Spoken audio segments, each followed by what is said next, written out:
감사합니다. 오늘은 꿈꾸는 자라는 제목입니다. 꿈에 본즉 사닥다리가 땅 위에 서 있는데 그 꼭대기가 하늘에 닿았고 또 본 하나님의 사자들이 그 위에서 오르락 내리락 하고. 어제 토요일 4시에 우리 한봄에 정기 모임이 있었어요. 매달 한 번씩 있는데 그동안에는 코로나 때문에 대면으로 모일 수가 없었는데 어제는 특별히 특강을 열어서 대면 연습을 좀 해봤습니다. 4시에 시작인데 3시부터 일찍 오신 분들이 있더라고요. 그래서 그 중에 이제 그 최정인 회장이라고 예전에 이제 한번 회장을 했는데 이런저런 코로나 얘기를 하다가 하도 코로나가 오래 지속이 되니까 다들 우울증이 왔다. 그래서 자기도 회원들을 좀 일찍 만나면은 우울증이 좀 해소될 것 같아서 일찍 왔다. 그런 얘기를 했습니다. 코로나로 인해서 모두가 다 어렵습니다, 사실. 하루하루 버텨나가는 사람들도 있어요. 자영업자들은 정말 피가 마르고 또 지금 굉장한 그 빚 더미에 올라와 있습니다. 여러분들 중에 혹시 빚이 없는 사람들은 하나님께 감사하시기 바랍니다. 이 빚에 한번 눌리기 시작하면요, 그 강도는 정말 힘들어요. 정말 자살하고 싶은 마음이 생길 정도로 빚에 눌리는 경우가 많습니다. 이렇게 어려움을 겪게 되면 사실 꿈이 사라지죠. 꿈을 꾼다는 것이 사치스럽게 생각이 들어요. 하지만 우리 그리스도인들은 꿈꾸는 자입니다. 하나님이 주신 꿈을 꾸고 그 꿈을 이루기 위해서 우리 인생을 복되게 살아가는 사람들이 바로 우리 믿는 자들입니다. 그렇기 때문에 우리는 꿈을 꿈으로써 축복을 받는 자에서 축복을 주는 자로 변모가 됩니다. 그리고 복을 받는 자에서 복을 흘려보내는 그런 자가 되는 것이죠. 우리 교회 표어 거저 받았으니 거저 주라라고 하는 것이 그런 의미가 있는 것입니다. 꿈은 인생을 살아있게 합니다. 그래서 성경에서도 묵시가 없으면 백성이 방자히 행하게 된다 그랬어요. 잠언 29장 18절에. 그리고 꿈이란 건 젊은이들만이 가지고 있는 특징이 아니고 나이 많을수록 꿈을 많이 꿔야 돼요. 나이가 들고 은퇴하면 꿈이 없어지는 경우가 있는데 그렇지 않습니다. 노인도 꿈이 있어야 합니다. 너희 늙은이는 꿈을 꾸며 너희 젊은이는 이상을 볼 것이다. 요엘서 2장 8절에 28절에 분명하게 말씀하고 계십니다. 왜냐하면 꿈이 없으면 인생을 낭비하게 되고 쓸데없는 데에 우리의 에너지를 쓰게 되는 것입니다. 인생의 여러 단계, 여러 나이대에 따라서 꿈을 꾸고 그 꿈을 재정비하고 그 꿈을 실현하기 위해서 애를 쓰는 것이 우리 인생이라 이렇게 볼 수가 있겠습니다. 우리 믿지 않을 때, 교회 다니지 않을 때는 나의 축복, 나의 명성, 나의 업적만이 꿈이 되었고 내 자녀가 어떻게 잘 되는가, 자녀들의 꿈에만 관심이 있었지만 그리스도인이 되고 나서 하나님의 은혜를 체험하고 나서부터는 하나님이 어떤 꿈을 나에게 주시는가를 우리는 생각하게 됩니다. 꿈을 꾼 대표적인 인물이 성경에 2명이 나오는데 야곱과 요셉입니다. 야곱은 인간적인 욕심을 가지고 자신의 꿈을 이루어 가지만 결국 하나님의 손에 붙들리게 되고 하나님의 꿈으로 인생을 마무리한 사람입니다. 요셉은 어린 시절에 꾼 꿈을 실현하기 위해서 모든 역경을 극복하고 애굽의 총리 대신이 된 아주 입지전적인 그런 인물입니다. 이들은 나와 비슷하다 이렇게 생각되지 않을 수도 있겠지만 사실 이들도 나와 똑같은 인간이기 때문에 이들의 꿈을 살펴보면 내가 어떤 꿈을 꾸어야 될 것인가를 생각할 수 있게 되고 또 우리의 꿈을 한번 다듬어보는 그러한 은혜의 시간이 되었으면 하는 것이 오늘 설교의 목적이라 볼 수 있겠습니다. 첫 번째, 우리가 꿈을 가진다라고 하는 것은 그 꿈으로 우리의 과거를 해석하고 우리의 과거에 하나님이 임재하셨음을 깨닫게 하는 역할이 꿈에 있습니다. 하나님이 예수 믿기 전에는 안 계셨다 이렇게 생각이 들 때가 있어요. 그러나 우리가 이 꿈을 가지고 꿈을 잘 해석하다 보면 이전에 내가 하나님을 만나지 못했을 때도 내 인생에 하나님이 존재하고 계셨고 이미 하나님이 내 인생에 개입하고 계셨다는 것을 우리는 알게 됩니다. 다만 우리가 깨닫지를 못한 것이죠. 하나님의 임재, 하나님의 존재를 우리가 깨닫지 못한 것이 바로 문제다 이렇게 볼 수가 있겠습니다. 야곱은 노숙 생활을 통해서 하나님을 만났습니다. 노숙하면 김명훈 할아버지가 생각이 나요. 지금도 신촌 전철역 아마 3번 출구, 2번 출구, 3번 출구, 3번 출구에 가면 여러분 만날 수가 있습니다. 이 야곱은 훨씬 이전 엄마 뱃속에 있을 때 하나님이 이 야곱과 함께 하셨다는 것이 성경에 나타나 있습니다. 엄마는 임신이 잘 안 됐어요. 그런데 기도하니까 하나님이 쌍둥이를 주셨습니다. 근데 쌍둥이가 뱃속에서 자꾸 다투는 거야. 치고받고 싸우는 거야. 그래서 하나님 앞에 기도를 드렸더니 하나님이 어떤 말씀을 주시는데 어떤 말씀을 주셨는가? 두 국민이 너의 태중에 있구나. 두 민족이 너의 복중에서부터 나누이리라. 이 족속이 저 족속보다 강하겠고 큰 자가 어린 자를 섬기리라. 야곱은 아주 거짓말도 잘하고 교활하고 인간의 욕심에 의해서 자신의 꿈을 이루어가는 것 같습니다. 피상적으로 보면. 그러나 사실 야곱이 되게끔 한 것은 이미 엄마의 뱃속에서부터 하나님이 점지해 준 거예요.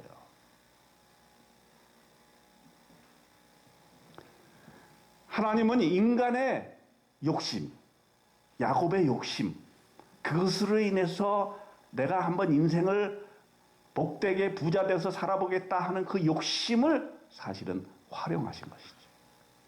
그래서 우리가 꿈을 꾸는데 그것이 인간적인 꿈이라고 할지라도 그것을 우습게 여기면 안 됩니다. 내가 어떤 욕망이 있어. 내가 잘 되고 싶다. 내가 부자가 되고 싶다. 내가 높아지고 싶다. 이런 것 하나님께서 사용하시게 되면 놀라운 일들이 일어나게 되는 거죠. 아버지 이삭은 에서를 사랑하고 어머니 리브가는 야곱을 사랑합니다. 엄마 아버지가 편애를 해. 그런데 모든 것이 장자 중심으로 돌아가는 전통적인 세계관에서는 둘째, 막내, 장자 아닌 사람은 아무런 역할을 할 수가 없는 것이죠. 나머지 자식들은 그저 자식일 뿐인 것이죠. 이런 상황에서 야곱은 교활하게 장자 에서에게서 팥죽 한 그릇으로 장자의 명분을 빼앗습니다. 그리고 아버지를 속입니다. 장자의 축복을 빼앗습니다. 이런 축복을 받습니다. 만민이 너를 섬기고 열국이 내게 굴복하리니 너를 저주하는 자는 저주를 받고 너를 축복하는 자는 복을 받기를 원하노라. 장자권과 축복을 순리적으로 하지 않고 자기가 뺏어버린 거예요. 참 이해하기 힘든 그런 거죠. 이렇게 좀 착하게 살고 이렇게 해서 복을 받는다고 우리는 보통 생각하는데 자기에게 주어지지 않는 권한을 활용해서 장자권과 축복을 다 자기가 움직여 쥔 야곱이었던 것이죠. 근데 이때부터 야곱의 고난이 시작이 돼요. 꿈의 성취는커녕 고난과 눈물의 여정이 펼쳐지게 되는 것입니다. 어머니 리브가는 야곱을 오라버니 라반에게로 피신을 시키면서 20년 동안 야곱이는 고생을 하게 됩니다. 엄마는 이후로 야곱의 얼굴도 못 봐요. 자기가 그렇게 사랑하는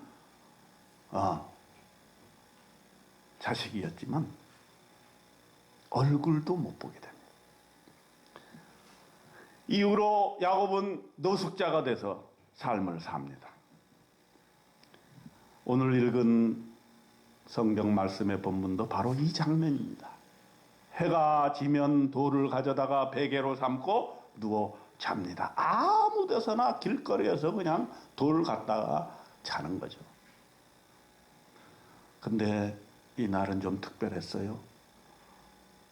돌베개를 베고 자는데 꿈에 하나님의 사닥다리가 나타난 거예요. 사닥다리가 땅 위에 서 있었는데 꼭대기는 하늘에 닿았습니다. 하나님의 사자들이 그 위에서 오르락내리락 했습니다. 그 때문에 꿈을 꾼다고 하는 것은 하늘과 땅을 오고 가는 것이다. 저는 그렇게 해서 그래요. 현실은 땅이고 꿈은 아직 실현되지 않는 그 무엇이죠? 구름과 같은 거야. 허무한 거야. 하늘에 떠 있는 것과 같아. 하나님과 인간의 중간지대에 꿈이 있는 거예요. 하나님이 말씀하십니다. 내가 너와 함께 있어 네가 어디로 가든지 너를 지키며 너를 이끌어 이 땅으로 돌아오게 할지라 내가 네게 허락한 것을 다 이루기까지 너를 떠나지 아니하리라. 꿈을 꾸면서 하나님의 목소리를 들은 겁니다. 혹시 우리에게도 이런 말씀을 주시지 않는다 이렇게 생각이 들어요. 여러분이 성경을 읽을 때 이 말씀이 나의 말씀으로 들리면 그건 여지없는 거예요. 우리가 성경을 읽어야 되는 이유가 바로 여기 있어요. 이거 야곱이의 얘기지만 야곱이의 얘기, 야곱이에게 주어진 하나님의 말씀이 내가 읽음으로써 성령께서 그것이 나에게 주신 하나님의 말씀으로 들려지게 되는 것이죠. 과거 고난의 시절에 여러분이 하나님께 약속하신 말씀이 아닌가? 고난 중에 하나님을 만나고 그분의 약속을 들을 때에 우리는 진정한 꿈을 꾸게 되는 것입니다. 그렇기 때문에 저는 이렇게 생각을 해요. 이렇게 꿈을 꿈으로써 우리는 과거의 나의 일들, 모든 일들을 우리는 그 꿈으로 극복할 수 있는데 그 꿈을 영적으로 해석하게 된다. 지난 내 과거를 돌이켜볼 때 그것은 고난이요, 어려움이요, 정말 다른 사람이 겪지 못하는 나만의 고통이 있었지만은 그러나 내가 꿈을 꾸게 될 때 그때의 고난은 하나님이 나를 만나주시기 위한 하나의 과정이었다 이렇게 생각이 드는 겁니다. 제가 목회 경력은 많지 않지만 우리가 하나님을 만날 때 잘 돼서 만나는 경우 거의 없습니다. 물론 부모가 교회 다니고 부모가 신앙생활을 하기 때문에 4대째 기독교 가문이다 이렇게 얘기하시는 분들이 있어요. 그런 사람은 제외하고서라도 우리가 하나님 만나는 것은 잘 될 때보다는 잘 안 될 때 하나님을 만나는 기회가 되는 것이죠. 그렇기 때문에 우리가 고난을 이해할 때 그 고난을 왜 하나님이 나에게 이런 고난을 주시는가 이렇게 생각하지만 실제 우리가 인생을 되돌이켜 보면은 그 고난을 통해서 내가 하나님을 만날 수 있는 계기가 되었고 그것 때문에 하나님을 만났고 그것 때문에 내가 교회를 나가게 됐구나 하는 것을 알게 되는 것입니다. 혹시 여러분에게 과거에 떨쳐버리지 못하는 어떤 아픔이 있다면 사실은 그건 영적으로 재해석을 해봐야 되는 거죠. 과거는 여러분에게 하나님께서 축복을 주시기 위한 마땅히 거쳐야 될 과정으로서 우리에게 주시는 것이다 이렇게 볼 수가 있습니다. 우리는 지금 세상의 땅에 발을 딛고 살고 있지만은 그러나 하늘을 볼 수 있는 계기가 된 것은 사닥다리를 놓아주셨는데 그 꿈의 사닥다리를 하나님께서 우리에게 주심으로 말미암아 바로 우리가 하나님을 만나는 계기가 되었고, 그러므로 우리가 하늘을 향한 어떤 꿈, 뜻을 품게 된다라고 하는 것입니다. 야곱이가 꿈을 꾼 다음에 잠에서 깼어요. 여호와께서 과연 여기 계시거늘 내가 알지 못하였도다. 하나님의 존재를 깨닫게 된 거죠. 보통은 하나님의 존재를 깨닫지 못하다가 어느 순간에 우리는 하나님의 존재를 깨닫습니다. 그때가 있습니다. 반드시 있습니다. 그것이 바로 성령의 역사입니다. 다른 사람들은 아무도 하나님의 존재를 알지 못하고 믿지도 못하고 교회도 안 다니는데 왜 하나님은 나에게 이러한 사랑을 베푸셔서 나로 하여금 하나님을 알게 하고 하나님의 사랑을 성취하게 하고 하나님께서 주시는 꿈을 꾸게 하신가? 하나님은 여러분의 인생의 처음에 시작부터 끝까지 함께 계셨지만은 우리가 깨닫지를 못한 것이죠. 하나님을 깨달아 알게 되었을 때 야곱이가 처음에 한 것이 뭡니까? 예배입니다. 참 그래 놀라운 거예요. 이 예배가 그래서 중요한 거예요.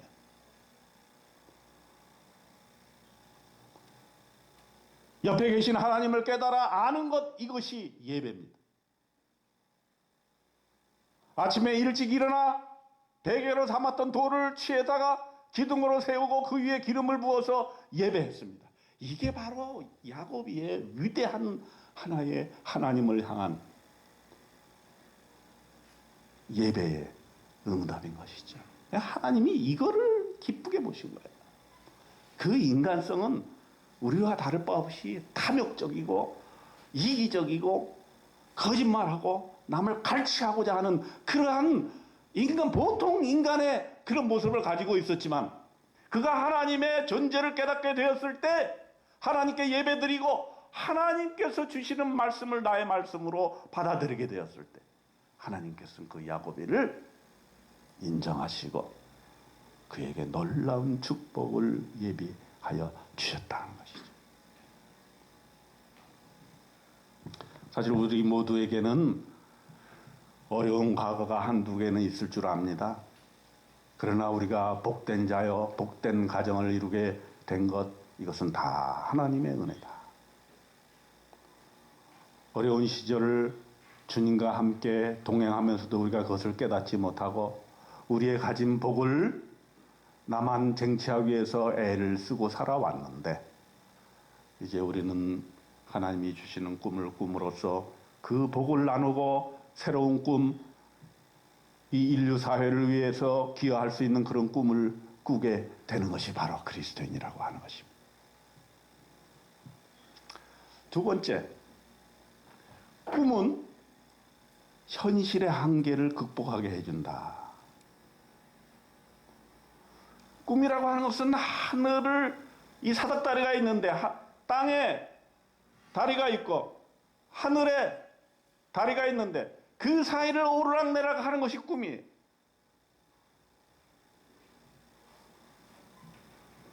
그런데 우리는 현실에 다리를 두고 있기 때문에 그 꿈이 저절로 성취되지는 않는다는 거예요.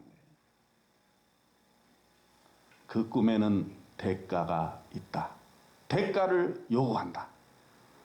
요셉이가 17살 때 꿈을 꿨어요. 그리고 그거를 주변 형제들하고 꿈을 나누었어요. 우리가 밭에서 곡식단을 묶더니 내 단은 일어서고 당신들의 단은 내 단을 둘러서 절하더이다. 해와 달과 11별이 내게 절하더이다. 자, 이런 얘기를 하면 형제들이 좋아하겠습니까? 우리가 꿈을 얘기하고 꿈의 성취를 위해서 얘기할 때에 다 좋아하지는 않아요. 특별히 가까이 있는 사람들이 별로 돕지를 않습니다.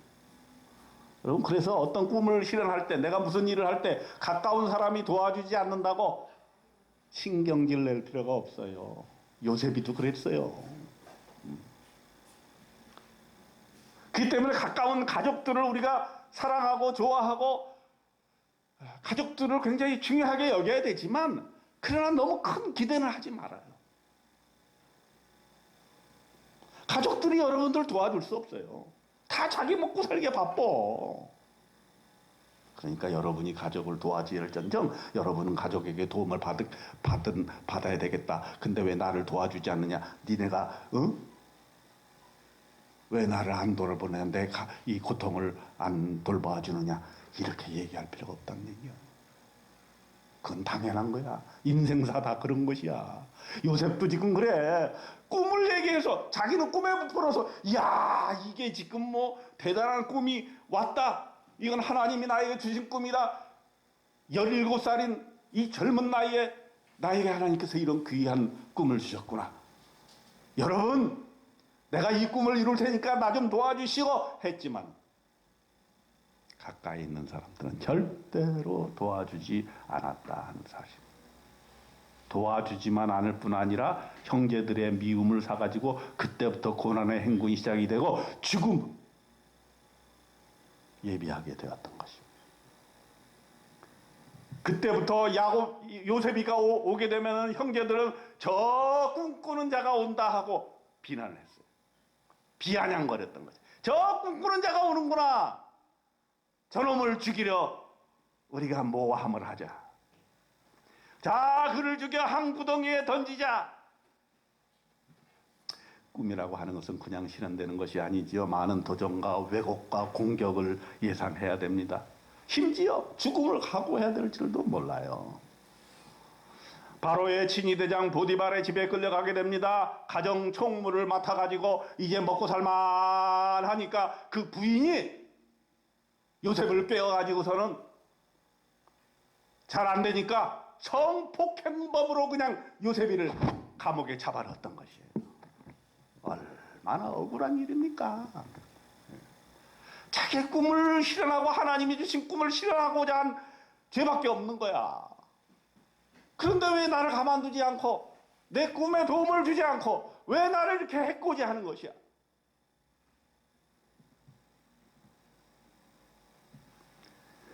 그런데 요셉이는 불평불만하지 않냐고 감옥에 들어가서도 애굽의 술 맡은 자와 떡 굽는 자를 만나고 그들의 꿈을 해석해주고 이것이 인연이 되어서 바로의 꿈을 해석하게 됩니다.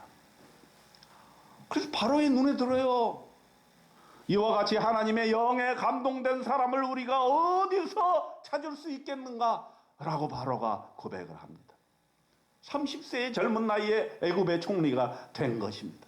그의 꿈을 이루었습니다. 그 꿈으로 자기의 부모와 형제들이 구원을 받을 수 있게 되었습니다. 애굽 나라 모든 백성들이 가난으로부터 굶주림으로부터 구원을 받을 수가 있게 되었던 것입니다.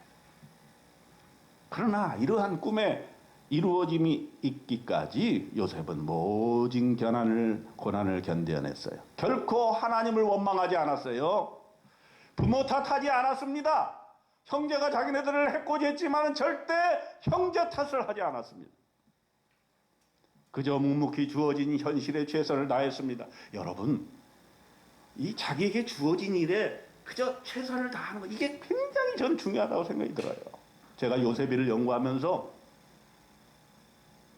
꿈이 큰 것도 중요하지만 현실에 발을 내리고 사닥다리의 발은 반드시 현실에 있어야 돼. 현실을 무시해서는 안 돼. 이 꿈이 너무 커가지고서는 현실은 무시하고 꿈만 쫓아다니는 허황된 꿈에 쫓아다니는 것은 진정한 꿈이 아닙니다. 현실을 중요하게 보고 현실에 최선을 다하고 현재 내가 해야 될 일에 최선을 다하는 거예요. 그게 다른 표현으로 하면 작은 일에 충성하는 거예요. 조그만 일. 내가 우리 한 부모의 회장을 맡았다. 회장을 맡으면 그 일에 충실하는 거야.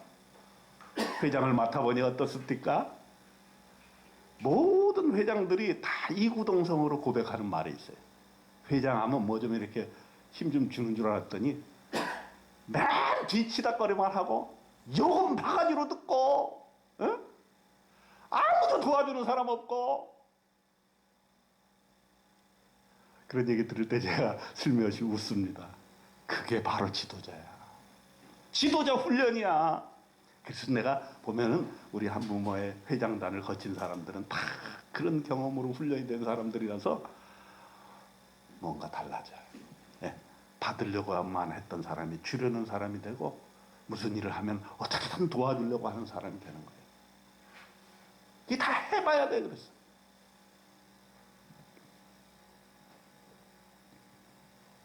그저 묵묵히 주어진 현실에 최선을 다하게 되면, 또 고난이 오더라도 그 고난에 지지 말고 버텨내면,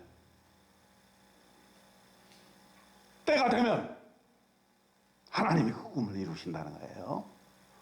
그래서 내가 이쪽에 이렇게 산보하러 다니면서 기도하는 게 있는데, 나하고는 전혀 상관없는 사람들이야. 다 자영업자들, 텅텅 비어있고, 코로나로 인해서 걱정하고, 안 보여도 빛은 쌓여있고, 가정에 자식 새끼들은 지금 다 널려있고, 기도가 절로 나온다. 어떤 기도가 나와요?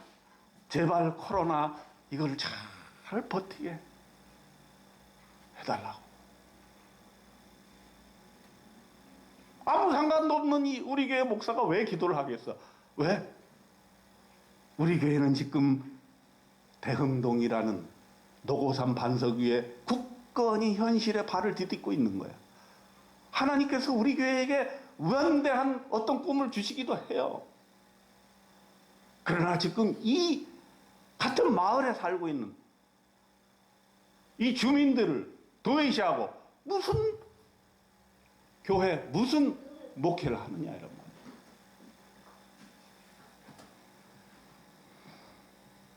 꿈꾸는 자의 삶이 평탄하지 않다고 불평하지 말기 바랍니다.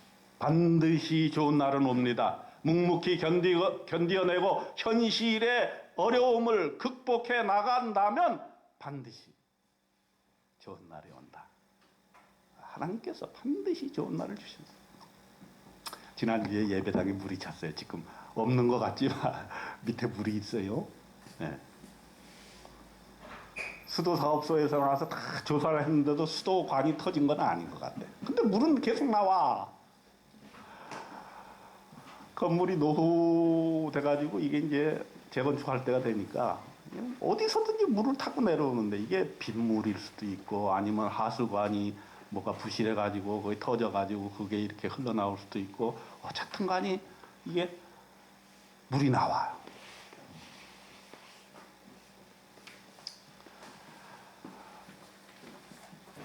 조금 불편한 생각이 들었어요. 이게 진짜 너무하다 이거 진짜. 겨울에는 수도관이 파열돼가지고 3번이나 새벽 2시에 와가지고 내가 수돗물 다 보내버렸는데, 이 가을에는 또 밑에서 또 물이 펑펑 쏟아져가지고서는 그 물을 20박스나 퍼날라, 나중에는 모터로 빼냈는데도 아직도 물이 안 빠져. 불평불만이 가득한데 하나님께서 새벽에 기도하시는데,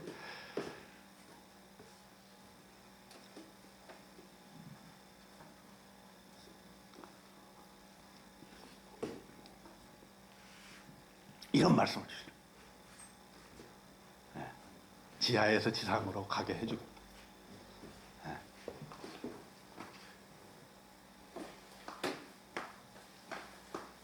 네. 하나님의 전을, 자신의 집을 준비하시려는 주님의 신호다. 이렇게 말씀을 주시는 거예요. 그래서 엊그저께 여기 건물주 김정희 회장에게 내가 문자를 보냈어요. 아주 정중하게 보냈어요. 얼마나 수고가 많으시냐고. 제가 회장님 사업 잘 되도록 기도 많이 하고 있다. 그런데 내가 물이 저렇게 쏟아져서 고통을 좀 당하고 있다. 사진 찍어서 보냈어요. 근데 오늘 새벽에 답신이 왔더라고요. 너무 바빠서 못 읽다가 오늘에서야 보게 됐는데, 너무나 어려움을 겪으셔서 죄송하다고, 제가 잘 처리하겠다고 이렇게 했어요. 근데 이제 제가 생각하기에는 참 그 건물을 가지고 있는 사람들도 참 정말 어려움이 많을 것 같아. 이곳저곳에 건물이 있는데 여기서 한번 터지면 저기서 터지고, 저기서 터지면 여기서 터지고, 그리고 이런 문제는 이게 해결이 안 돼. 원인은 몰라. 어디서 물이 새는지를 알 수가 있어야지. 수도 사업소 해도 와도 아주 그냥 첨단의 장비로 이렇게 해도 안 되고, 그 다음에 계량기를 봐도 다 잠궈놓으면 계량기가 안 돌아가니까 이거는 어디서 새는 게 아니다. 근데 물은 나와. 그러니까. 그래서 저는 이렇게 생각을 했어요. 이건 하나님의 신호다. 그러니까 얼마나 은혜가 있는지 몰라. 하나님께서 이제 때가 되셔서 우리에게 좋은 예배 처소를 주시려고 하는구나. 세 번째, 꿈은 미래를 이끄는 마차다. 이렇게 볼 수가 있겠습니다. 여러분, 꿈꾸는 자는 항상 최고의 시절이 아직 오지 않은 거예요. 이전보다는 지금이, 지금보다는 미래가 여러분의 최고의 시절이 되는 거죠. 하나님이 주시는 꿈은 어떠한 위대한 일을 이룰지 나도 모르고 여러분도 모르는 거예요. 다만 믿음으로 가는 것이죠. 우리는 과거에 화려했던 기억도 잊어버리고 과거의 어려움도 잊어버리고 또 이 땅의 현실이 어렵다고 낭망하지 않고 그거를 버티고 또 버티고 극복해 나감으로써 미래의 우리의 꿈을 하나님께서 이루어 주시는 대로 몸을 맡기고 가는 것입니다. 끊임없이 하나님이 주시는 꿈을 받고 그 꿈을 이루어 가는 저와 여러분의 삶이 바로 그리스도인의 삶이라 하는 거죠. 저는 또 지난 10주년 기도를 하면서 하나님이 향후 10년 동안 우리 교회에게 부탁하신 일이 뭘까 생각했는데 지난번 수요일 날에는 한번 얘기를 했어요. 히말라야에 학교를 좀 세웠으면 좋겠다. 야, 이거는 우리 백성들을 위한 것도 아니야. 우리 한부모야, 우리 에듀케어, 우리 갤러리, 우리 국제학생회 이건 다 국내. 근데 이제 10년 지났으니까 이제 나라의 국경성도 좀 넘는 게 중요하겠다. 왜? 우리 예수 그리스도의 복음이라고 하는 것은 남자나 여자나 헬라인이나 유대인이나 종이나 자유자나 경계선을 다 넘어서는 거야. 그게 인류가 가야 될 길인 것이죠. 그게 복음인 것이에요. 에이, 우리나라만 잘 살아야 되겠다. 내 가족만 잘 살아야 되겠다. 이건 아주 믿음이 아직 낮은 거죠. 이제 10년쯤 됐으면 이제 우리 교회는 세계를 향해서 발버둥을 해야 되는데 우리가 조금 시도를 해봤어요. 캄보디아 한부모회 돕기도 했었잖아요. 우리 한부모회가. 우리 한부모회도 이제 국제적으로 나가야 돼. 그냥 여기서만 아웅다웅 할 게 아니요. 한부모회, 캄보디아 한부모회를 도와주고 또 에듀케어도 우리 국내 아이들만 교육해서는 안 돼. 캄보디아 우리 한부모 자녀들, 우리 글로벌 비전과 함께 인도 차이나 반도에 있는 아프리카까지는 너무 멀어. 인도 차이나 반도에 있는 학교 세우고 자녀들을 교육하고 한부모 가정을 돌보는 그 길로 좀 한 단계 더 나가면 좋겠다. 무슨 특별한 뭐가 대안이 있는 것도 아니야. 그저 하나님께서 그냥 주시더라고. 근데 할 수는 있을 것 같아. 제가 아직 그 글로벌 비전 회장님하고 구체적으로 상의는 안 했지만은 여기서 학교 짓는 것보다는 훨씬 싸게 먹혀. 그래서 주로 이제 그동안에 기업들이 돈을 많이 댔어요. 무슨 현대, 교보생명, 또 지금 또 코리안리하고도 지금 얘기를 하고 있는데 기업들이 이제 사회 공헌을 위해서 이제 자기의 많은 이익 중에서 일부를 사회를 위해서 헌신하는 그런 일도 있어요. 그런데 우리가 이제 10년 됐으니까 우리 힘으로 한번 해보자 하는 것이 저희 기도제입니다. 우리 성도님들의 귀한 헌금을 가지고 한번 해보자.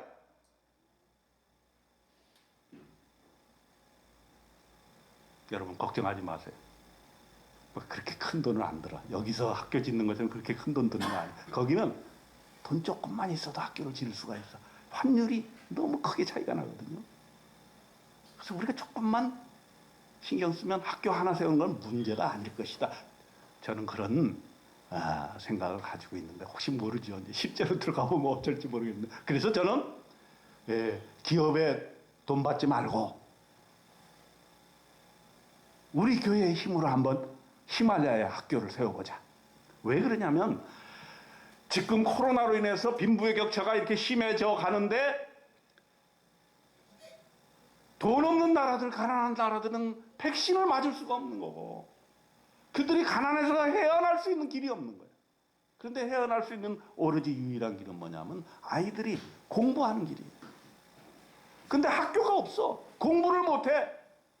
그냥 어렸을 때부터 부모 따라다니면서 막노동하는 거예요. 그런 애들 공부 좀 시키자. 클 필요도 없어. 큰 땅도 필요 없어. 조그맣게 해가지고 우리가 교사도 파견하고 나는 많다고 생각해. 우리 친구들만 해도 은퇴해가지고 뭐 좀 의미 있는 일 하고 싶어가지고 발버둥인 사람이 많아. 그냥 박사학위 가진 사람이 천지야.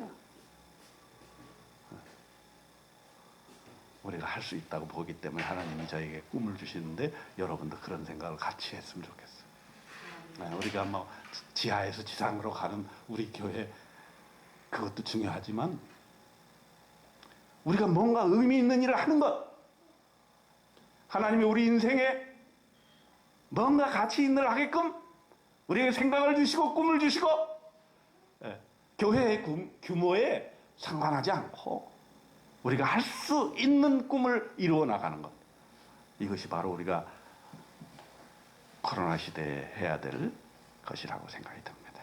코로나로 인해서 모두가 어렵습니다. 현실은 막막하고 미래의 꿈을 꾼다는 것 사치스럽기도 합니다. 그래도 우리는 꿈을 꿔야 됩니다. 꿈이 우리의 미래를 끌고 가기 때문입니다. 꿈이 없으면 꿈을 달라고 기도해야 됩니다. 우리 인생이 게으르고 방자해지지 않도록 하나님께서 우리에게 꿈을 주시기를 원합니다. 이루어야 할 꿈이 있어야 우리의 인생의 역동성이 있고 우리 인생이 살아있게 되는 것입니다. 하나님이 주시는 꿈을 갈망합시다. 그리고 그 꿈을 이루기 위해서 우리 인생의 마지막까지 최선을 다해 살아나가야 될 것입니다. 하나님이 주시는 꿈이 이끄는 마차에 우리의 미래를 싣고 하나님께서 그동안 주신 복된 인생, 복의 근원인 나 자신을 풀어 헤쳐서 하나님의 놀라운 축복을 함께 공유하는 저와 여러분이 되시기를 주님의 이름으로 축원드립니다. 기도하겠습니다. 하나님 아버지, 우리에게 꿈을 주시옵소서. 하나님이 주시는 하늘의 꿈을 주시옵소서. 그리하여 나와 내 가족뿐만 아니라 이 인류를 이롭게 하는 꿈을 품고 그 꿈을 이루기 위해 땀을 흘리고 그 꿈으로 인해 멋진 죽음까지도 기대하게 하시옵소서. 땅의 모든 족속이 너와 내 자손으로 말미암아 복을 받으리라 말씀하셨습니다. 나의 꿈으로 인해 모두가 복받는 놀라운 인생 되게 도와주시옵소서. 우리 주님 예수 그리스도의 이름으로 기도드립니다. 아멘.